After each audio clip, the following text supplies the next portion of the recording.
Female client की तरफ से सवाल पूछा गया था कि मेरे वालिदैन वफ़ात पा चुके हैं, वालिद भी वफ़ात पा चुका है, वालदा भी वफ़ात पा चुकी हैं, लेकिन मेरा दादा और दादी ज़िंदा हैं और नाना और नानी वो भी ज़िंदा हैं। लेकिन जो क्लाइंट के रिश्तेदारों की तरफ से कहा जा रहा है कि आपको इनकी विरासत से हिस्सा नहीं मिलेगा क्योंकि आपके वालिदैन वफ़ात पा चुके हैं, अभी दादा दादी ज़िंदा हैं, इस वजह से आपको उनकी जायदाद में से कोई हिस्सा नहीं मिलेगा। तो क्या ऐसा ही है? लेकिन इसका जवाब ये है कि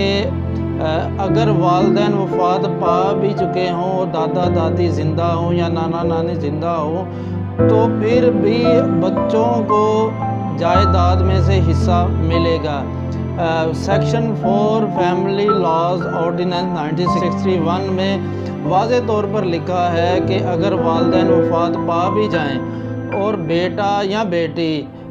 उनकी औलाद में हो तो वो दादा दादी नाना नानी की विरासत में हिस्सादार होंगे, शरई हिस्सादार होंगे और वो अपने दादा दादी की विरासत से हिस्सा ले सकते हैं, उनको कोई रुकावट ना है। अक्सर औक़ात लोग यतीमों का माल खाने में ज़रा भी देर नहीं करते क्योंकि हम नई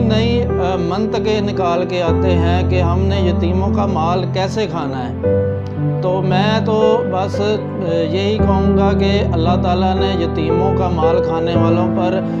लानत भेजी है, तो इनके लिए दुआ है कि अल्लाह ताला इनको हिदायत दे कि वो यतीमों का माल ना खाएं।